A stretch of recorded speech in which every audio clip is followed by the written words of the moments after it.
Hey guys, it's your girl Samantha with Black Nation News. So, a Las Vegas mother who was at risk of being evicted from her apartment raised more than $200,000 on GoFundMe in a week. This was released 23 hours ago by Taylor Ardrey. Oh my gosh, they said over 200,000. Okay, I was about to say, yeah, it's over $200,000. Sorry, it was $231,630. Okay, so Las Vegas mother of three who was at risk of being evicted early this week raised more than $200,000 on GoFundMe. CNN shared Dasha Kelly's story after she faced eviction when the federal eviction moratorium expired. The CDC on Tuesday announced an eviction ban set to expire in October. So she raises money, and then later CDC finally announced that they were bringing down another moratorium. Well, they were extending the moratorium to October for certain areas where COVID was really having a lot of high rate. The cases were really increasing. So let me see here. A Las Vegas mother of three was at risk of being evicted from her apartment. A GoFundMe helped her raise thousands of dollars to cover her outstanding balance. Dasha Kelly, 32, was among the millions at risk of being put out of their homes after the federal eviction moratorium expired last weekend. Kelly lost her job during the pandemic, CNN reported early this week. She organized a GoFundMe on Monday to raise enough money to help pay $2,000 in back rent. My name is Kelly, and I have three daughters living in Nevada. We were maintaining just fine before this pandemic hit. Now we are suffering, the GoFundMe description said. We do have EBT for food and also apply for CHAP. However, they do not assist immediately. We owe $1,900 for rent alone, not including utilities. I will figure out utilities by pawning a few things. As you all know, it is entirely still too hot to be homeless. My daughters are aged 5, 6, and 8. So sad. And of course, the first thing I'm going to ask is, where's dad? Where's the man of the house? Why are the men running off? And is he in the picture? Is he helping at all? Paying some child support? Where is he at in the picture? Probably just a deadbeat. So CNN reported that she received an abundance of donations, raising more than I'm assuming he's a deadbeat because she did not mention him. So CNN reported that she received an abundance of donations, raising more than $170,000 in 24 hours. As of Saturday, the fundraiser had reached $231,600 with nearly 4,000 donors. It gave me a lot of hope, Kelly told CNN, and I just want to make sure I do the best that I can to help the next person that is in my situation. In an update on her campaign page, Kelly expressed gratitude for the donations and paid off her entire lease. Good for her. Good for her. I'm so happy to see the mother doing what she's supposed to do with the money. And I pray it looks like she got all of her money. And I just hope this is a new start for her and her daughters. So she added that in addition to donating some of the money to charity and buying a car to get to work, she would also put money aside for her three daughters. Oh, I just want to hug them. Oh my gosh, I'm so happy for her. I'm going to open an account for each girl of $5,000 so that they can build until they are 18. You go, Kelly. Kelly wrote, they will be receiving new clothes, shoes, and a few toys. We'll also create a family rainy day fund of $50,000. Never would I ever want these girls to struggle and be judged like I did. And also, Dasha, if you listen to my video, which you probably aren't, I'm still building it, so it's not very big video. But as a single mother to another single mother, you seem like you are just an amazing mom like I am, and you love your girls. And I would say put that money into something that's going to make more money for you guys. So even if it's I'm trying to think, what could you, just try to invest it, whether it's buying a rental and doing an Airbnb and having it create some income for you. I would highly suggest doing that. And also buying yourself a place, just even if it's a small condo or something that's within your means, so that you guys will never have to worry nor face homelessness ever again. You'll never have to worry about somebody kicking you out. And of course, people can say, if you don't pay your mortgage, blah, blah, blah. But you have enough cash, honestly, to buy something in cash and just always have a roof over you and your girl's head. Another option would be to buy land with owner selling financing if your credit's not that great. And a lot of times banks are not going to give you a loan for raw land or whatever. So you probably would have to do owner seller financing anyway, which I'm doing for my properties. And it's been a wonderful experience. You can reach out to me at theblacknationnews@gmail.com if you had any other questions as far as how to buy property and not get scammed, because I've had a few. I have a few horror stories there, but there's definitely wanting to reach out, you can reach out to an expert, real estate expert, and find out how you can do that and make sure that the title is clean and that person is reputable and able to sell that property. Because that's probably the biggest fear is like, okay, this person's selling this property. Do they have the rights to sell this property? And then you find out later down the line that you're not even the proper owner of that you're not the owner of the property. If that person is not eligible to sell that property, if they're not legally allowed to sell that property. And trust me, people are doing that. So, that's going to consist of having like a title company. They can honor it. And that way, if that person does, if there ends up being a problem later down the line with that title, is basically like buying title insurance, which is really what it's called. But it's like buying insurance like you would for anything else. It's just going to give you that peace of mind that that title is clear and clean and good. And so you could definitely look into like title companies like Amrock or there's so many out there. But that's just my advice. Like, as a single mom, you have almost $232,000. You need to invest that money. Like, I love what you're saying about where you're going to put the money. I would say put the money through Acorns or Stash. Those are like two of my favorite investment vehicles that I use. They're very accessible for all people of all income backgrounds, whether it's low income, high income, whatever. It makes investing so attainable for just regular people who do not have a huge knowledge of the stock market. And for me, I have custodial accounts for all of my children in Stash and in Acorns. And you can also start an account for yourself as well through retirement. So of course, again, this is someone you want to talk to within someone who has like a good financial background, or you can contact me again at theblacknationnews@gmail.com. I'm not saying I'm a financial guru, but I have been doing this for a while, and I can get you at least started with the basics. Do not loan money out to family and friends. I know you want to help others. Like, if you give money to family and friends, know that it's gone, because most likely if you're loaning money to someone, they don't have money. So they're not going to have the money to pay you back. If you want to keep those friendships and those family relationships intact, do not loan money to them I'm not going to say loan. Don't loan money to them unless you know there's somebody who will pay you back. If you think there's somebody that cannot pay you back or will not pay you back, give it to them as a gift. Just know that money is gone. The way I work with it is I tell my family, because I have a Black family that loves to borrow money from people, and I say borrow loosely because you probably won't see it again, is if I don't have my savings and everything on point, I have bills to pay, I don't have it. Boom, that's it. You don't have it. I don't care if they read this and they're like, but you have 230. That's for my girls and me. That is not for you. That money was raised for us. We were almost homeless. We have to get our feet on the ground. We have to get ourselves, I had to get myself and my girls in a position so we never are facing homelessness again. Point blank, period. If you're trying to help everybody, you're going to always be struggling and probably facing homelessness again, because you're going to be giving money out to everyone, feeling sorry for people. And that's how the cycle of being broke just continues. It continues over and over, because people are just going to be asking for money so they can spend it on stupid shit. And you need to invest that money. And you'll be able to help your family and friends more once you invest that money in a proper place or in a proper way, so that it's making a stream of income for you.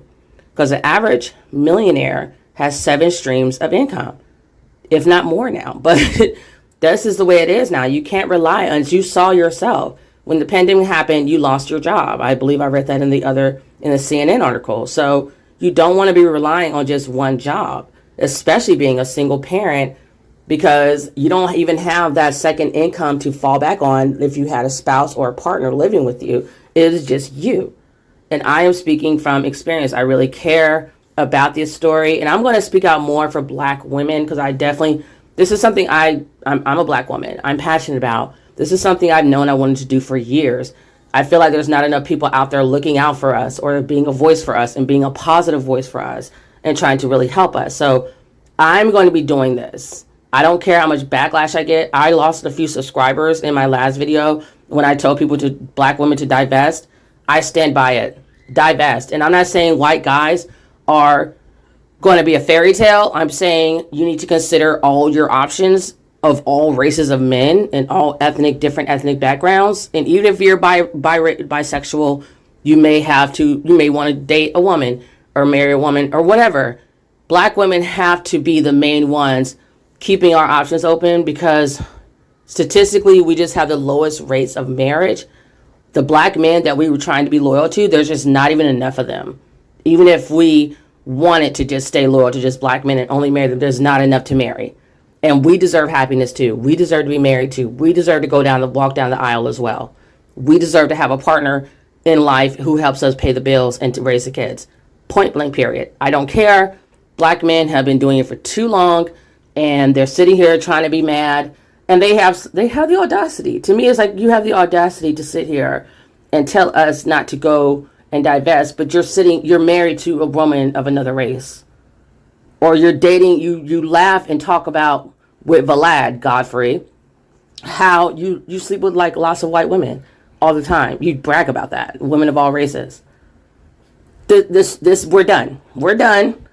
Black women, I'm telling you what to do. Because I myself used to never consider it. I'm telling you now, if I were to get back on the dating scene, I would definitely keep my options open. That's all I'm gonna say on that. So, you may not be thinking about dating, girl. And honestly, I don't blame you, because I know I'm not, but you're thinking about your babies. I've never been happier in my life. I'm just thinking about my babies. I'm getting my 5-year-old ready for school. We're happy. We're happy. And that's a whole nother thing I'm going to be talking about, is just dealing with abusive relationships and narcissistic men. I see a lot of that on IDTV and these different murder shows, and abuse is not a joke. Mental illness is not a joke. And I'm going to talk about all those taboo topics. And I'm here for black women, especially dark-skinned black women. I follow Chrissy. I follow Cynthia G for years. And I've always known. And there's also another woman that she actually ended up committing suicide. And I'm doing this in honor of her. She's a beautiful dark-skinned black woman from Baltimore. And it really touched me. I'm going to go do a video about her. I wrote an article about her. I'm also on medium.com under, I believe my name is Samantha X on there. But I want to talk about just mental health in the black women, with dark-skinned black women. I want to talk about all of our issues: dating, marriage, finances, our babies, everything. Because we need more people speaking out for black women who actually love and care about the interests of black women, who are really invested in dark-skinned black women. So I may lose more subscribers. Don't really care. If I lose a subscriber over speaking out for dark-skinned black women, you're somebody I did not want following me on my channel anyway. You're not an ally. You're not someone who we want to have in our spaces. So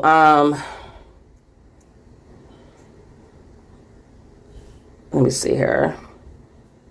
I'm not sure if I finished reading that or not. Okay, so she was saying, yeah, okay, I pretty much finished it. But it said, although the eviction moratorium previously expired, the CDC announced a new order that protected renters living in areas heavily impacted by COVID-19 until October 3rd. But our girl, Dasha Kelly, doesn't have to worry about that. Her girls and her do not have to worry about that.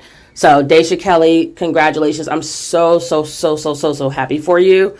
And I just pray, I would love for you to do a YouTube channel or something and just keep us updated on how things turned out for you and your girls.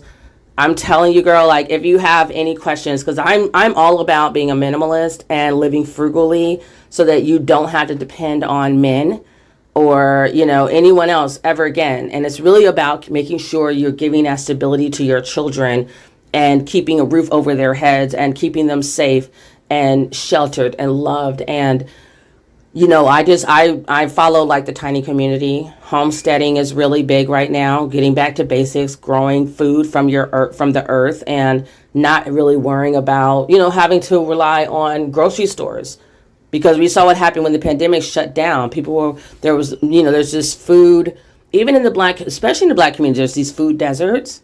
There's these foods, this food, what is that term called when you're like fearing that food's just not going to be available It's not going to be there for you and your family to eat.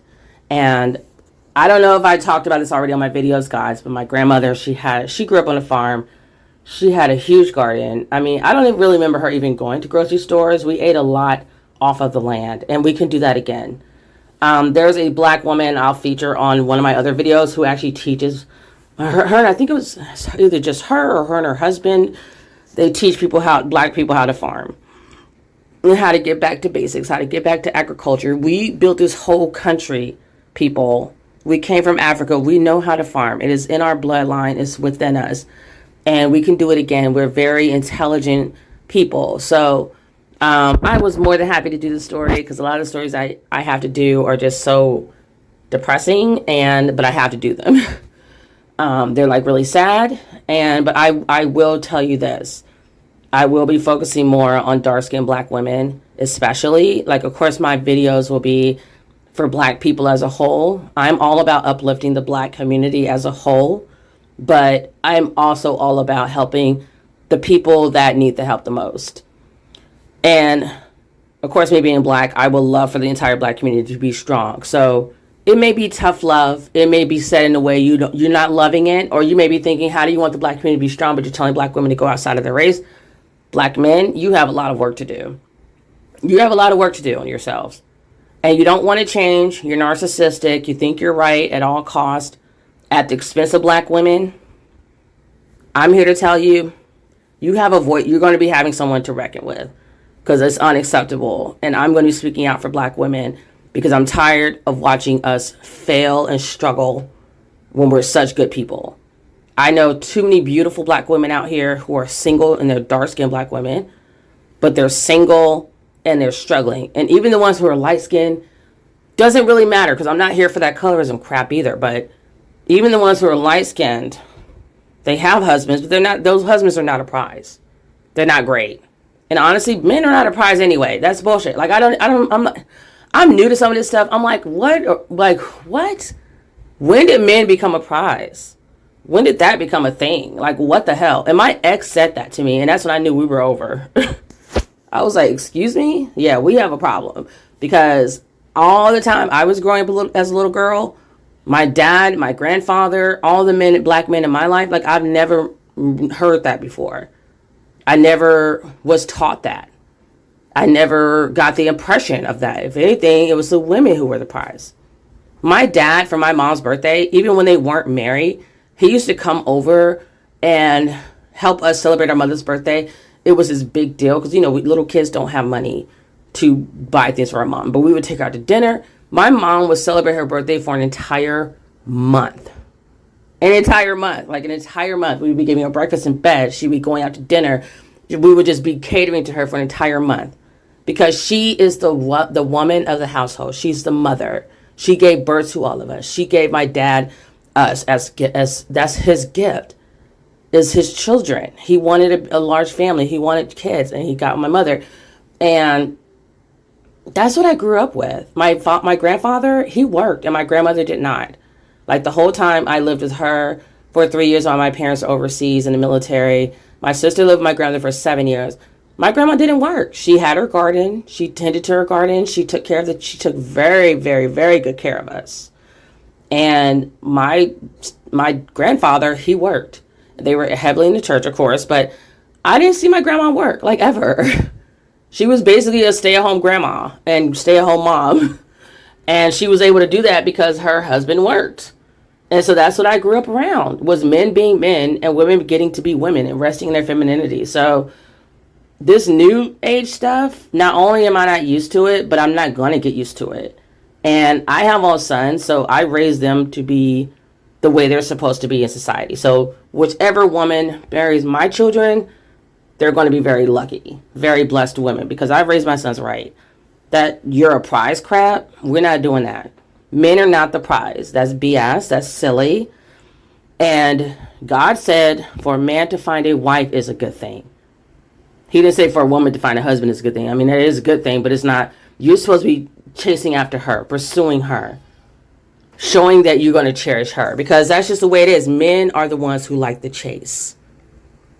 If a man doesn't really work hard to get to a woman, it's just like, too easy, and it's not gonna be as, as rewarding for the man, and he might not, appreciate it as much. He might not appreciate it as much. So that's another thing. My videos I'll be talking about on my channel is how to raise black boys to be real men, and it's just going to be a lot of different topics that people don't really talk about. And I'm pretty sure I'm going to get a lot of enemies. I don't care. I don't care. Don't care. Don't care. Don't care. I don't care. This stuff has to be said. And it's going to be shock value, because it's going to have a lot of shock value because people are not used to hearing this. But I'm going to speak my truth, and I'm going to keep it 100. And I'm just going to say what needs to be said that has not been said before. And I know there's women out there that's speaking about these things. I'm kind of wrapping it all into one, because I've always wanted to support dark-skinned black women, specifically like Chrissy does. I wanted to be a voice for her to add onto what she does, because she's amazing and dedicated, and she's doing it for so long. And I want to support that movement. I feel like this needs to be, because we have too many black males out here that's supporting the movement of being a traitor to their race. Too many black males who are more than happy on TikTok, on YouTube, on Facebook, on social media, everywhere, more than happy to come out and talk about how wonderful their Becky is, or them divesting out, Maria, whoever they're with, how great it's been. And they've been doing it for a very, very, very, very long time. I have been looking in the comments. So you guys, what y'all don't realize, you have people watching you too.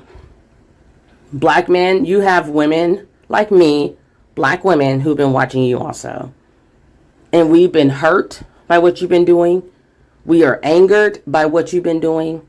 So do I care now if you unfollow me because you don't like what I'm saying? Or maybe a pick-me female I don't care. Don't give a crap.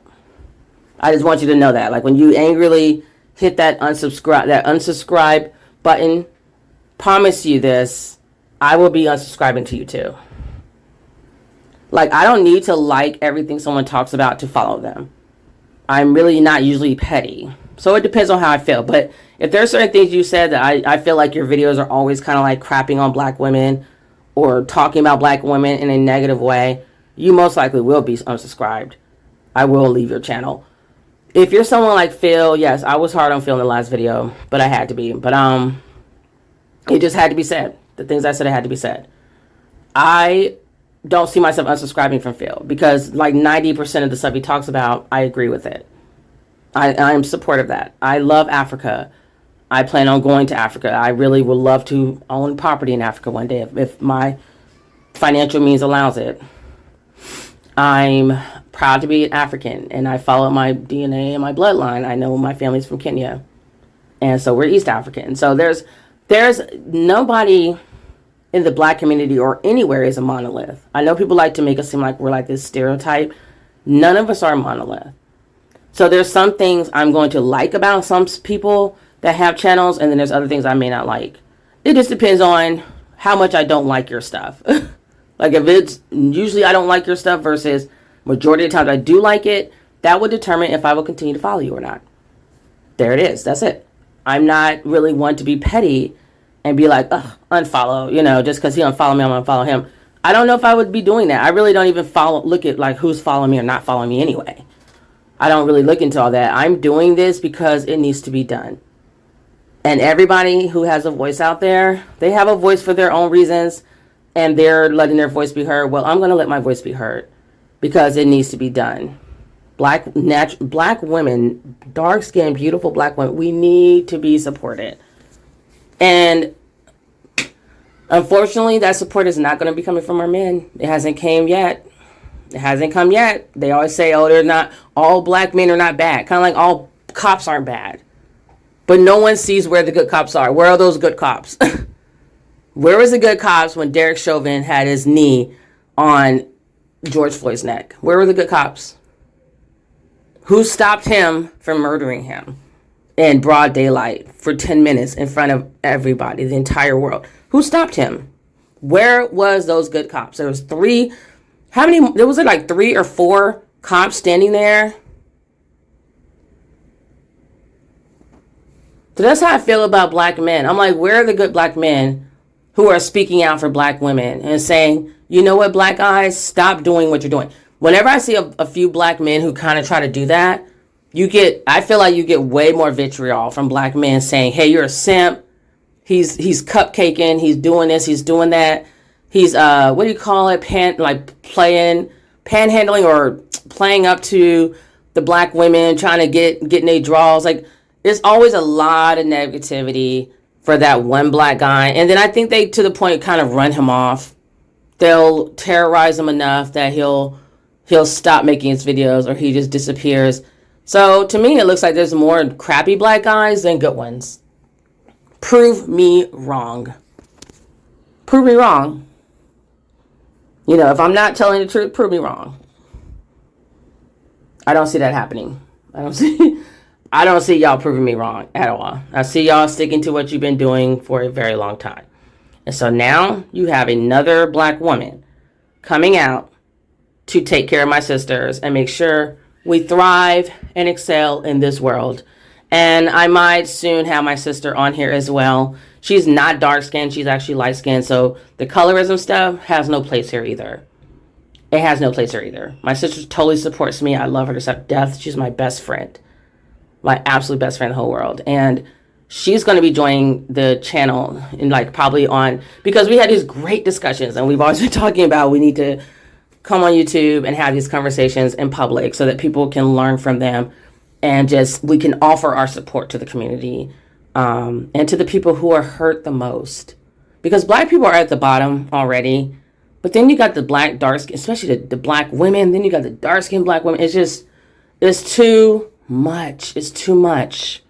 It's too much. And it's not enough support. So, Dasha Kelly, love you, girl. I hope to see more about your story and following you. And it'd be great if you did a YouTube channel just to keep us, up to date of what's going on with you and your girls.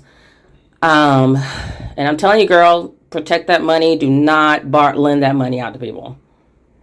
Maybe you do want to go quiet and go underground so people aren't trying to take money from you. Do what you got to do, girl, to keep you and your girls safe. You deserve it.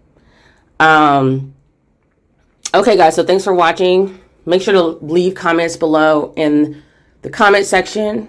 Like, share, and subscribe to my channel. For all you guys who need this information, there's going to be tons more information coming out to help dark-skinned black women. This has been a long time overdue. People have been telling me to do this for a long time. I have such a wealth of knowledge to give to you guys, and I'm sharing it, and I'm happy to do it and to pay it forward to help others, like so many have helped me to get to where I am today. I just love you guys. So I love black women. We really be doing a damn thing. My son said that about it. He's like, Mom, black women be doing it. They really get it done. They're always on point. And that meant a lot. My son has said a lot of things that just means a lot to me. He sees things. He sees things, and I know he's going to be an incredible husband to a black woman, because that's what I'm raising my sons for. Black women deserve a husband like my sons. They deserve a good man who's black, who is going to elevate them and protect them and provide for them. And I'm definitely not putting this much work into my sons to marry outside their race. So y'all can call that a double standard or whatever. I mean, me personally, if I had a black daughter, I would want her to marry a black man. But if she's struggling to find that good black man, do what you got to do, girl. Okay? Because my daughter, if I had a daughter, which I'm going to be telling my nieces this, hypothetically, whatever, I want them to be very well taken care of. They deserve it. Women deserve to be resting their femininity and being able to be taken care of. Black males, if they can't step up and do that, I don't want my nieces and my hypothetical daughter struggling. Oh, no. Fuck that struggle love and that thug love and that ride or die mess. Nope. That sounds very negative to me. Because then Alfonso Ribeiro, whatever his name is, when he starts to get put on, he runs and gets a Becky. Tay Diggs runs and gets a Becky. It's like when they're doing good financially, they cannot run across the fence fast enough to give all those millions and billions to the white girl, the Hispanic girl, whatever the hell girl that's not a black woman, and especially not a dark-skinned black woman. So yes, black women, divest. And when I say divest, I mean consider all your options. Do not feel guilty if you have to go outside of your race to look for a husband who's going to take care of you and your children, be a good father to your children, who's going to marry you. And I don't know how to date outside my race, because I've never really done it. But I would say, don't look at white, like non-black men as like a fairy tale. There is no such thing as a fairy tale. So you're going to have to follow the same precautions. I'll give y'all the scoop my videos, but when you're dating, you follow the same pattern as you would any other time. Me personally, I think that black women, if you're not used to like dating outside your race, I think you should do a matchmaking service. Like either do Match.com, eHarmony.com, pay for a matchmaker, like pay for someone who is really an expert at this and who can kind of give you an assurance, some type of assurance that this person is who they say they are and they're good men and they're not a pedophile or an abuser or a murderer or something else secretly. Like get his ass vetted through a reputable service. I used to watch a show, I forgot the name, it was called like Millionaire Matchmaker, I think. And it was a white lady who's like put people together with women to get with millionaire men. When I think about matchmakers, I think about something like that. Back in the day, tribes used to match children with their soulmates, African tribes. And then you have like the Jews and other groups of people like Arabic people. They usually have the arranged marriages. Everyone knows this. And so I do feel like there's such a high divorce rate and so much unhappiness because people don't know what they're doing as far as like how to pick a partner. And we don't know how to stay married. So I feel like we really need to like get some help. Like you need premarital counseling. You need someone to counsel you through this and get you through what marriage is really going to be like and have that support even after you get married. Like you need to have those elders and those people who are going to help give you the wisdom and the knowledge you need. Because when I was going through my divorce, my kid's father, his parents were like, they had a plethora of knowledge of how to stay married. They've been married for like 40 some years now. And a lot of us just don't have that, like they were my in-laws. A lot of us don't have that. We don't know who to go to. So if we've never seen it, how are we going to know how to do it? And I just realized like after I got my divorce, I was like, the crazy thing is like black people don't know how to stay married. It's not that we don't know how to get married, which nowadays actually that's even harder too, because most people don't even want to be in a real relationship, let alone getting down the aisle. So that's a struggle. So you have to, I'm going to speak for my dark skinned black sisters, but of course any woman can take this advice. Get a matchmaking service. Get someone to help you out to pick a good partner. Because I know for me, I'm not trying to kiss any more toads. Like I have been through the ringer. I'm almost 40. I'm tired of dating. I'm tired of dating. And the reason I'm tired of dating is because it's been bad.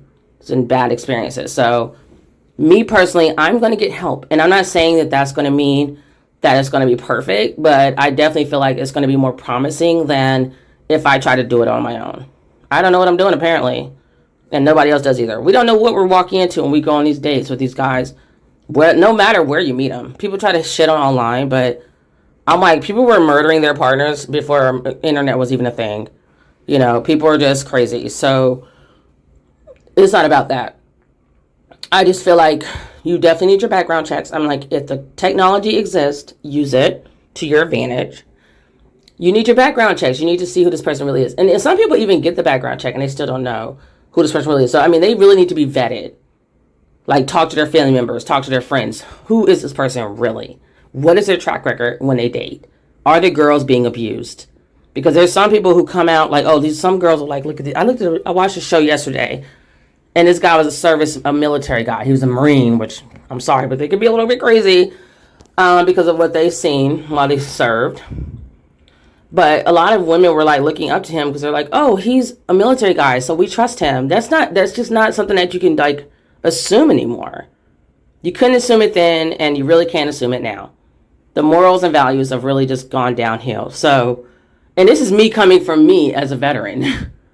I'm a service member, so I'm telling you from facts, like just straight up, like I've seen this myself. Like things are downhill. So, you know, just get that as much information as you can get.